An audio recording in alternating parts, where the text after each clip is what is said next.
জয় শ্রীরাম, শুভ সকাল। চলে আসলাম daily morning ব্লগসের সাথে। আজ হচ্ছে বৃহস্পতিবার। চান টান করে পুজো দিয়ে একটু মেঘলা মেঘলা ভাবটা ডেরাই করলাম, কাপড়গুলো মেশিনে ডেরাই করে।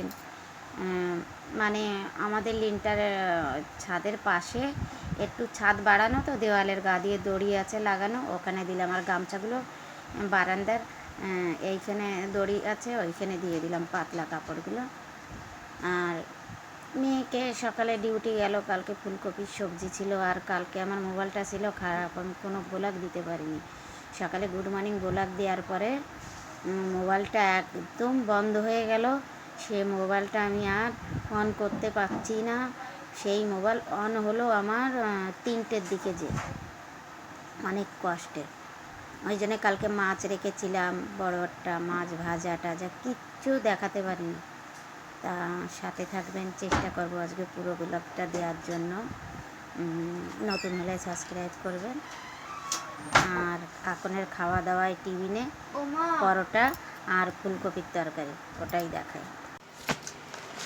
এই যে গোল গোল পরোটা, আর এই যে ফুলকপির তরকারি গাবলার ভিতরে, আর এই যে আচার, আর এই চা। আমার আজ তরকারি খেতে ইচ্ছা করে না, আমার কিচ্ছু খেতে ইচ্ছা করে না, একটু ভালো লাগে না। তাও একটু আচার তরকারি সব কিছু দিয়ে একটু খেয়ে দেখি।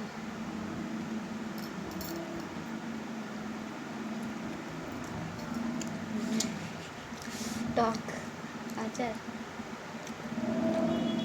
সকালে উঠে মুখে টক দিতে নেই, সেই টক দিলাম।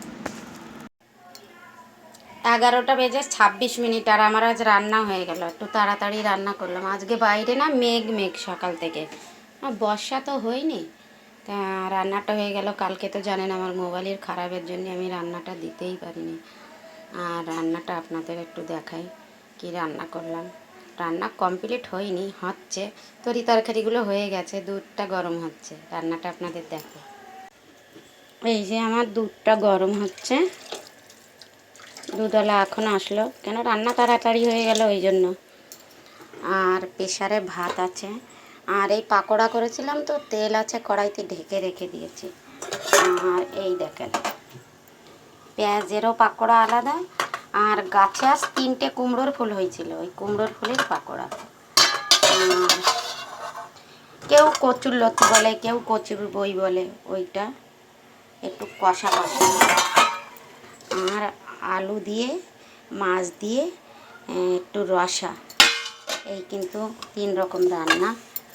আর টক আছে, ও তো জানেন আমার ফ্রিজে টক করে রেখে দেই আমি, টকটা আছে। ভাত খাওয়া হয়ে গেল, পান খাচ্ছি।